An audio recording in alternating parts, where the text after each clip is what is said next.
Hey, this is Bert, son of Gloin, and today I just got in the mail these two figures behind me, Wave 2 of the Diamond Select Lord of the Rings set. So, of course, that means we're going to do a little review and comparison of the Diamond Select ones behind me to the ToyBiz ones from many, many years ago. So let's check them out. No Skill Customs. All right, so my first impression of Frodo here is that he feels kind of tall. He only measures at about just like a little bit more than 5 inches. And you put him against the other Diamond Select figures like Legolas here, and he's definitely not too tall. I think he's actually a really decent height. And he doesn't even look so bad against the shorter ToyBiz figures. I thought he looks, I mean, Boromir's not even one of the tallest ToyBiz ones, and he looks pretty decent there too. So I think maybe what I was thinking is like the head proportion to the body. If you look at the ToyBiz toys, all their Hobbit toys, their heads are just a little bit maybe bigger than they should be compared to the rest of their body. Actually, I'm gonna say that I think it's a pretty decent height for the figure. Maybe if they wanted to, they could have made his head a little bit bigger proportionally to the body, but I'm gonna say it's pretty good. The next thing I noticed was that he actually looks a lot better than he does on the back of the package. I'd seen this promotional image. I thought to myself, oh well, I gotta get Frodo to complete my Sauron figure. So that was the only reason I was getting him. I don't know why he has a trademark on his forehead. Do they all have trademarks? No. I think that is a misplaced trademark there. But anyways, that face was pretty disappointing, and I think this is much improved. I think actually this is I was pretty happy back in the day with the ToyBiz likenesses of Elijah Wood there, but I think maybe this is even better. I like the treatment of the hair. To me, this is more what I picture when I think of the hair on the hobbits. My next thought was I was disappointed that there was a lack of texture on the outer coat. But actually, once I opened it, it's hard to see while he's in the package. But when you open the figure, you see actually he does have a pretty believable texture there for the coat, and that was a nice surprise when I got it open. Practically invisible somehow inside the package, with all that clear plastic shining all over the place. Next, let's take a look at it. We got Sting here. Does not glow blue. When I got Orcs, 5 feet away from here, and it's not glowing blue. But I guess I won't hold it against that they don't have that kind of technology yet. Actuality, it's pretty nice silver. Looks very metal. I like the scabbard it's in, and looks really well detailed. The belt hanging down, that's a pretty cool little feature there too. So let's take a look at the articulation. This is one thing that I noticed they actually decreased from the photo. If you look at the prototype here on the back of the box, it looks as though he's got double jointed knees, or maybe they just drew that on there like they were planning on doing double jointed knees. Not sure I care that much.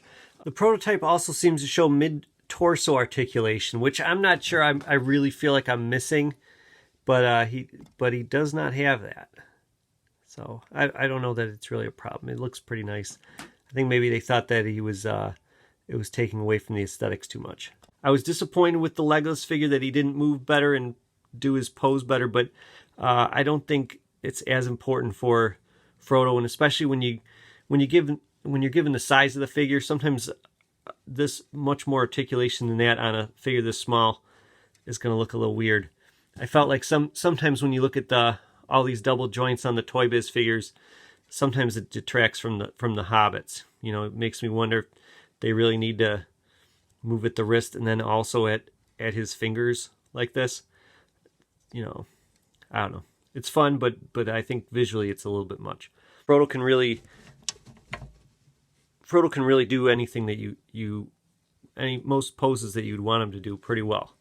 The hair on his little hobbit feet, that's also treated a little better. It's a little curious that it looks as though they used a wash of paint rather than dry brushing the paint on, which would just get the hairy surface. Whereas this way the hairy surface kind of looks like peach or skin tone.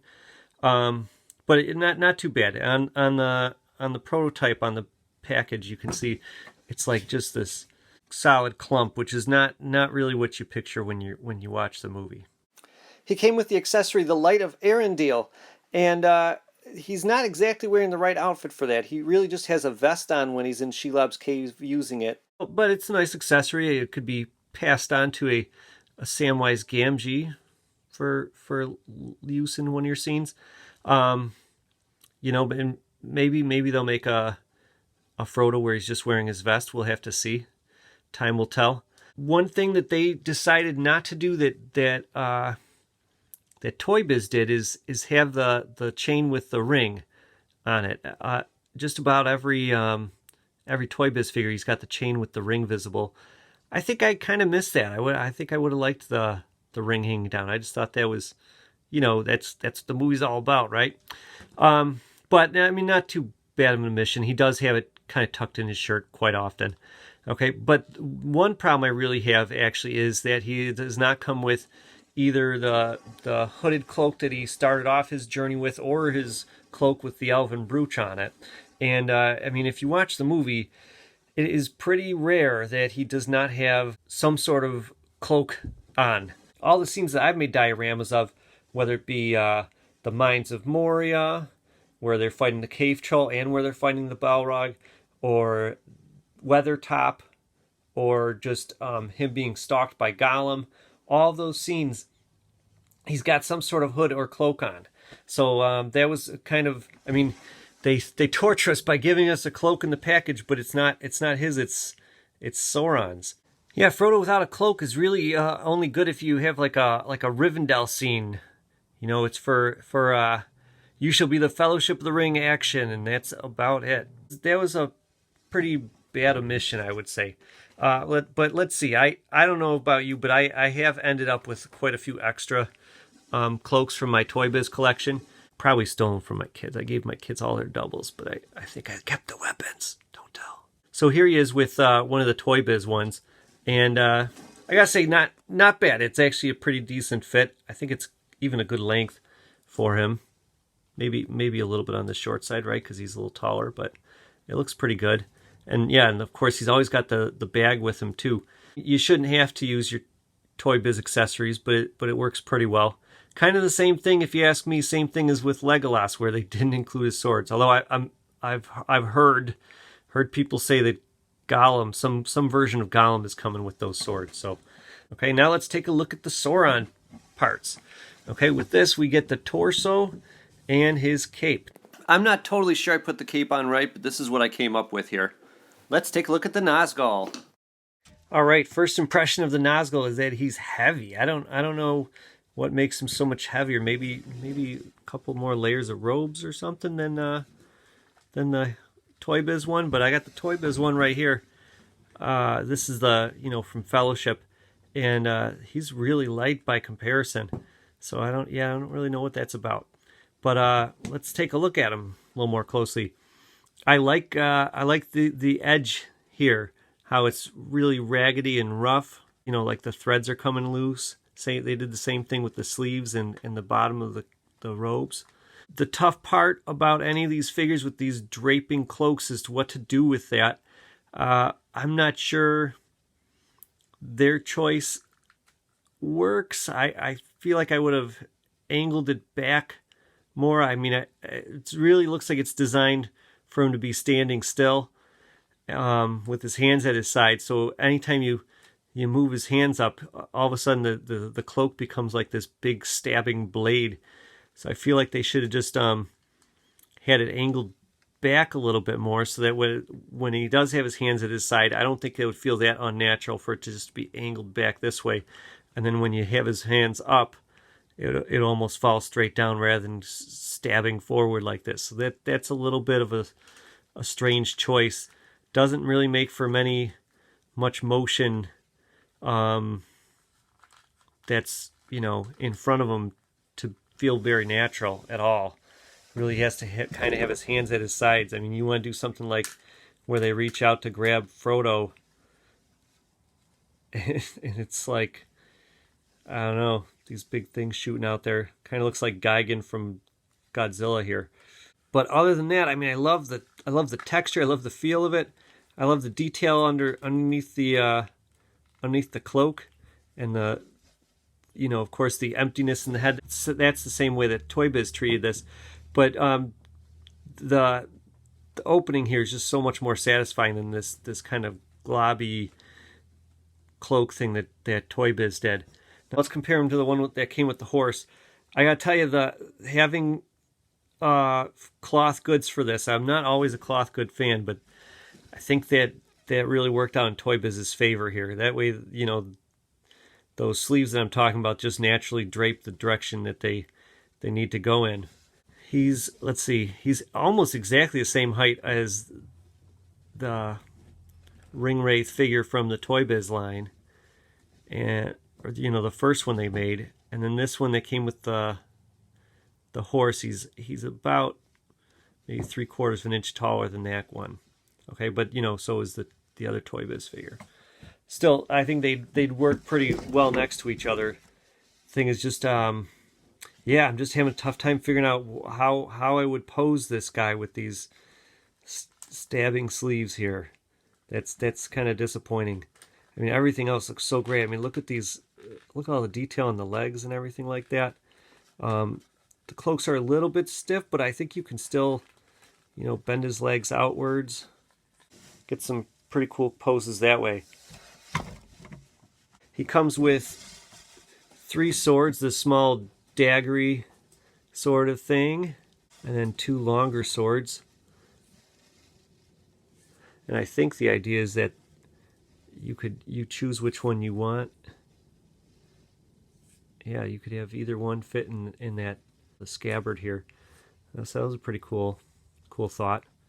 Let's take a look. I'm going to see if I can figure out how these things are supposed to attach to his body, because it seems like they're supposed to attach somehow.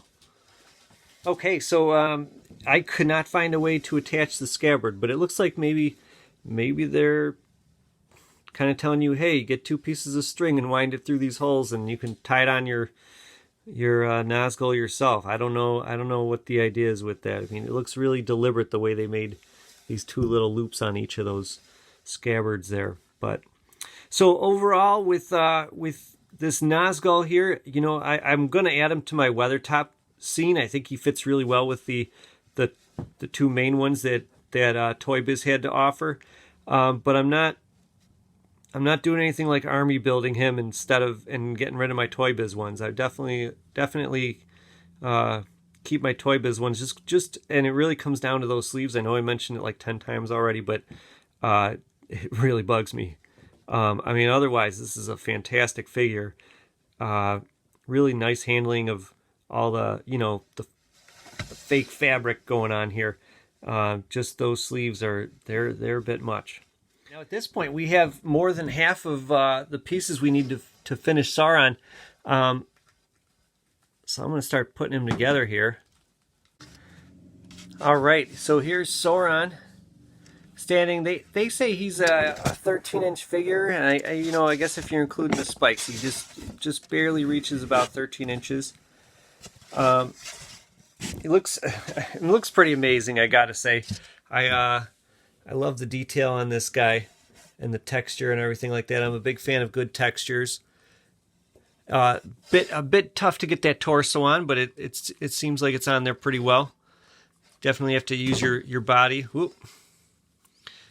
I don't know about this head. Maybe I'm not putting on that cloak the right way. All right, his shoulder pads come off fairly easily here. You could always just super glue them if they really bug you. All right, and let's take a look at him against the ToyBiz Sauron. So he's let's see, a little bit taller. Even though the heads are about the same size, he's got more height in his legs. And that's almost like the general truth for all these Diamond Select figures, is each of them has longer legs. Gimli, Frodo, they all just most of their extra height comes from their legs, really.